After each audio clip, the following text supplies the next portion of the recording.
Friends, welcome to परम classes channel. दोस्तों, एक बार फिर से आप सभी का अपने चहेते परम क्लासेस चैनल के मंच पर स्वागत है।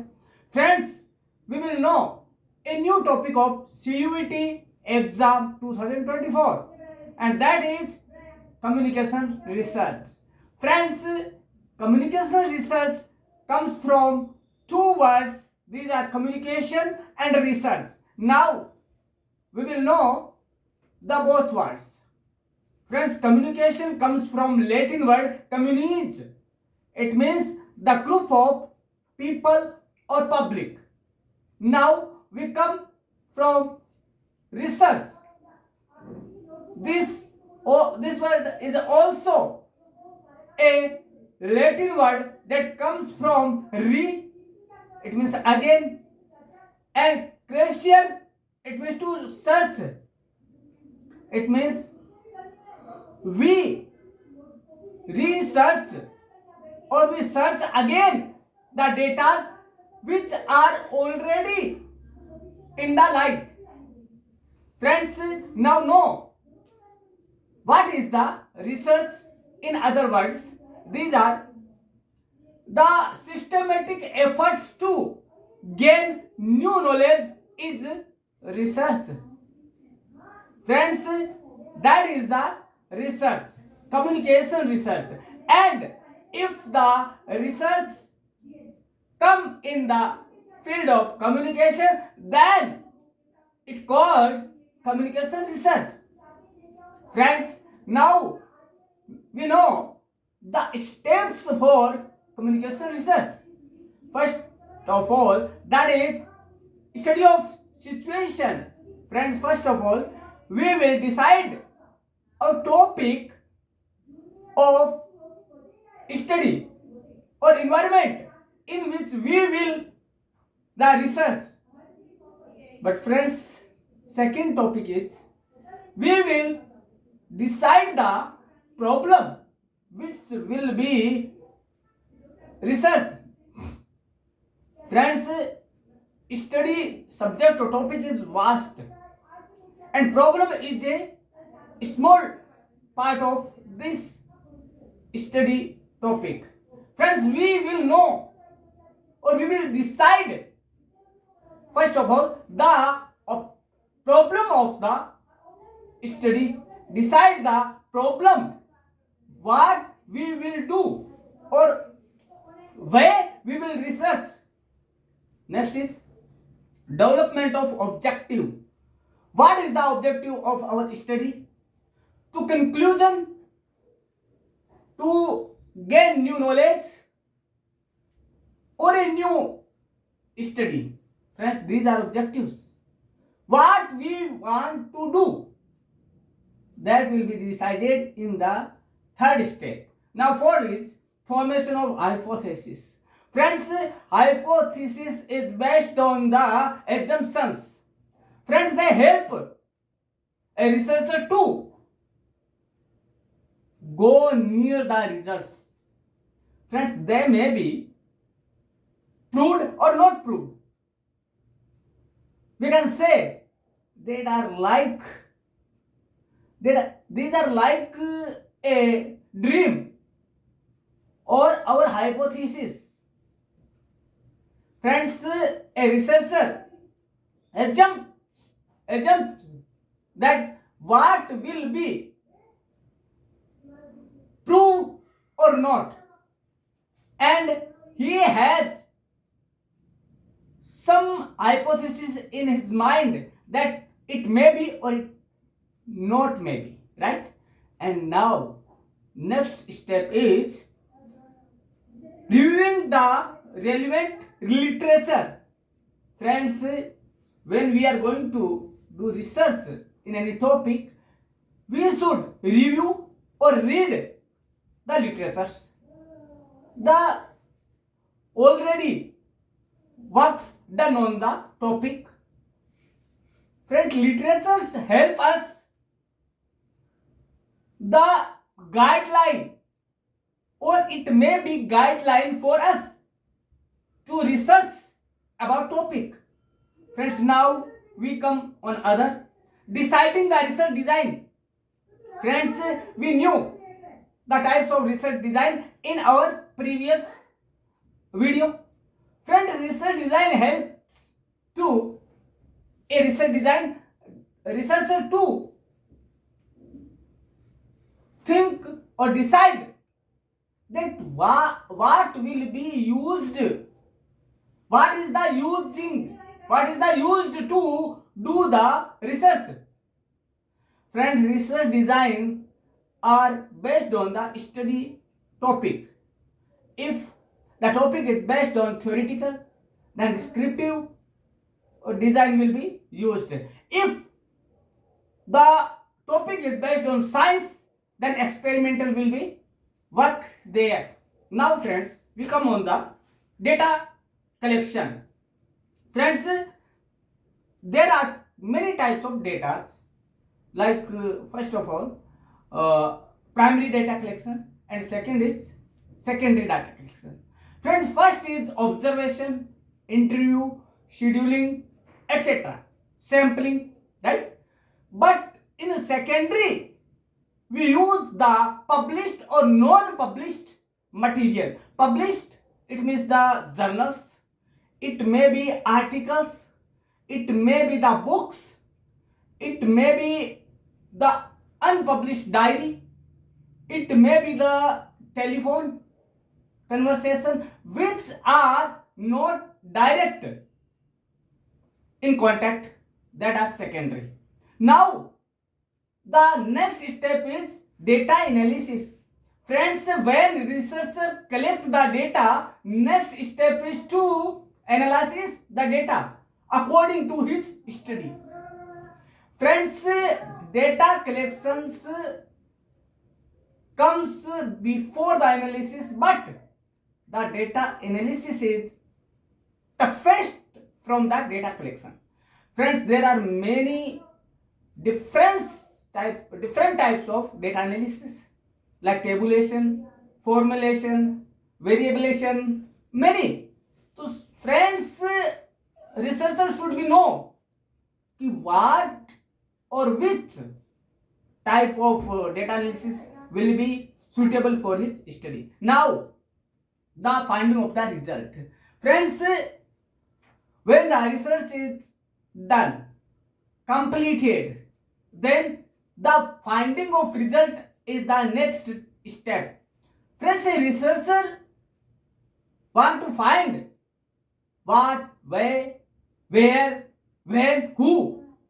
5 questions answer, and he will decide that he has find or not, and what he has been find or found in his study, he will be draw in his paper.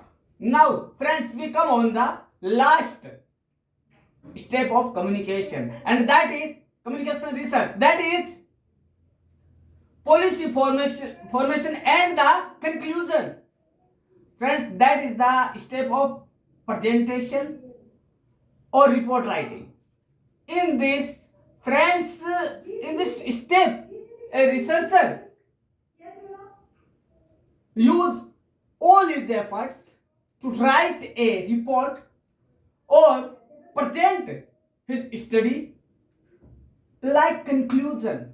After study, he will be concluded his work with his conclusion, with his thoughts about the study, about the limitations, about the importance of his work. Friends, that was the full process of communication research. Now friends, we will know this in Hindi also. दोस्तों, आप सभी का स्वागत है एक बार फिर से। आज के हम इस वीडियो में जानेंगे कम्युनिकेशन रिसर्च है क्या, संचार शोध क्या है। फ्रेंड्स, ये 2 शब्दों से मिलकर बना हुआ है, कम्युनिकेशन संचार और रिसर्च मींस शोध। दोस्तों, यह एक सिस्टमेटिक प्रक्रिया है,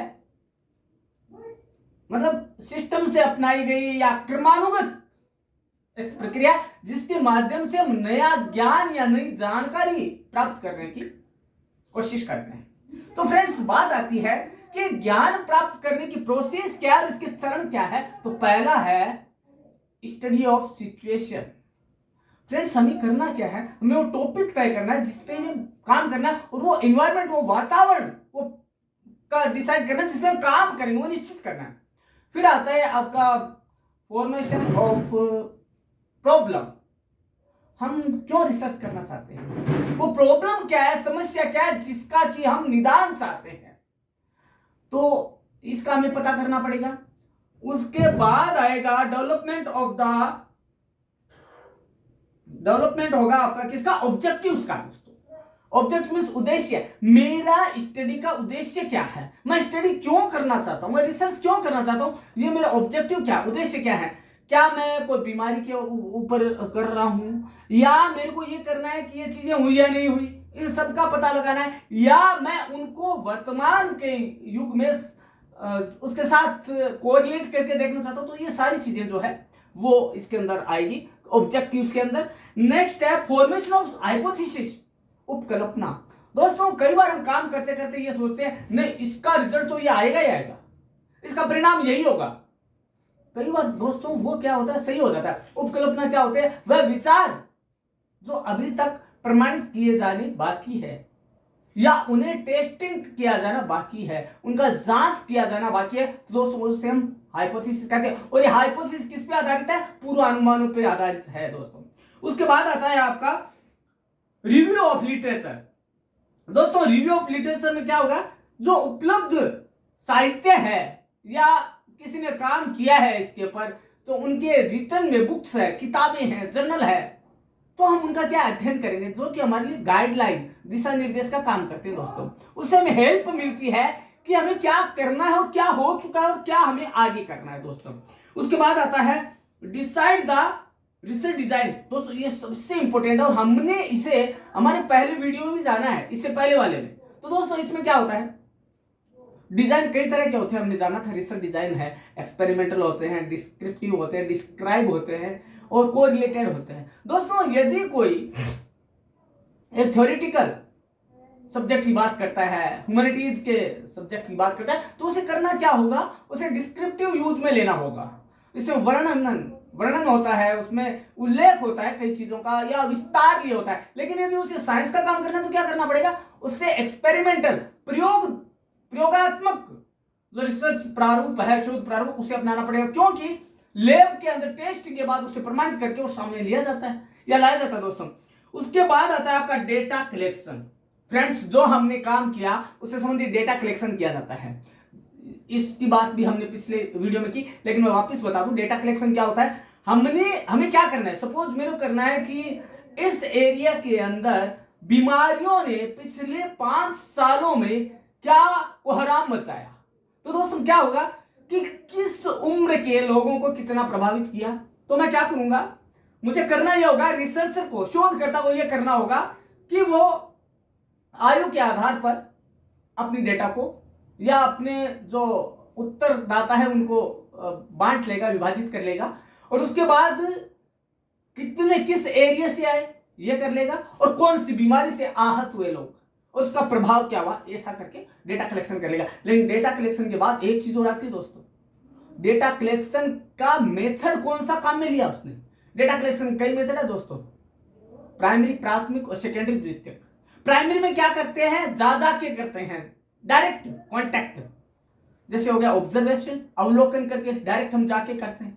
दूसरा होता है क्वेश्चन ही हो जाता है।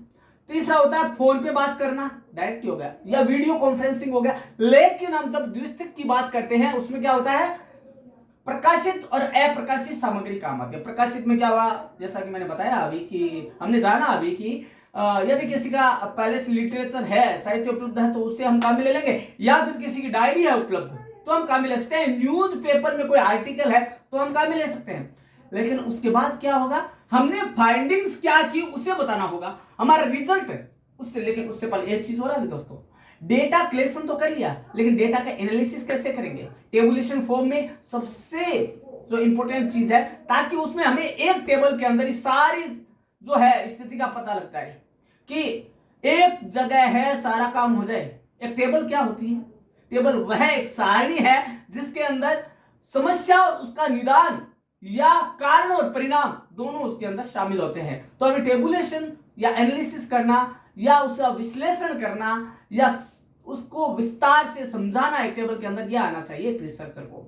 उसके बाद उसे चाहिए कि फाइंडिंग्स क्या हुई, क्या परिणाम उसे मिले, तो उसे ये करना होगा, उसे ये समझाना पड़ेगा कि हमने जब रिसर्च किया उससे पहले ये प्रॉब्लम थी, लेकिन दौरान हमें धीरे धीरे धीरे पता लगता गया और हम इस परिणाम पर पहुंचे कि यह समस्या तो थी नहीं, समस्या तो कुछ और थी, लोग कुछ और कर रहे थे, समस्या कुछ और थी। ठीक है, उसके बाद क्या होता है, उसके बाद होता है आपका सारा काम हो गया। उसके बाद आता है एक रिसर्चर के लिए जो इंपॉर्टेंट है रिपोर्ट राइटिंग या प्रतिवेदन और कंक्लूजन। फ्रेंड्स होता क्या है, सारा काम कर लिया लेकिन यदि रिपोर्ट राइटिंग सही नहीं हुई तो कुछ नहीं है दोस्तों, गुड़ गोबर हो जाता है काम। होता क्या, सारा स्पॉइल हो जाएगा दोस्तों यदि ढंग से, क्योंकि उसे क्रम वाइज करना पड़ेगा। अपना जो सिनॉप्सिस इसलिए तैयार करवाई जाती है दोस्तों, अकॉर्डिंग टू सिनॉप्सिस उसे सारा काम करना है। फर्स्ट स्टेप कौन सा आएगा, दूसरा कौन सा चैप्टर है, तीसरा कौन सा है, बाद में लास्ट में अपना कंक्लूजन भी देना है कि उसके क्या सोच है, एक रिसर्चर क्या सोचता है, एक शोधकर्ता अपनी स्टडी के बारे में क्या सोचता है, जो उसने जो ज्ञान प्राप्त किया उससे उसने क्या, किस कंक्लूजन पे, किस निष्कर्ष पे पहुंचा, ये उसे देना होता है। जैसे कि इसकी लिमिटेशंस क्या है अध्ययन की, जो मैंने अध्ययन किया है या रिसर्च किया है, शोध किया है, या उसका महत्व क्या है, ये क्यों किया गया, क्या इसमें समय की बर्बादी तो नहीं थी, क्या इसमें धन का व्यय तो नहीं था, क्या किसी को परेशान करना तो नहीं था काम, क्या इससे परिणाम मिले, और मिले तो उसका क्या रवैया है, उसका क्या सोच विचार है इस अध्ययन के ऊपर। तो दोस्तों आज हमने जाना कुछ सरल शब्दों में ही हमारे एक नए टॉपिक को, कम्युनिकेशन रिसर्च को।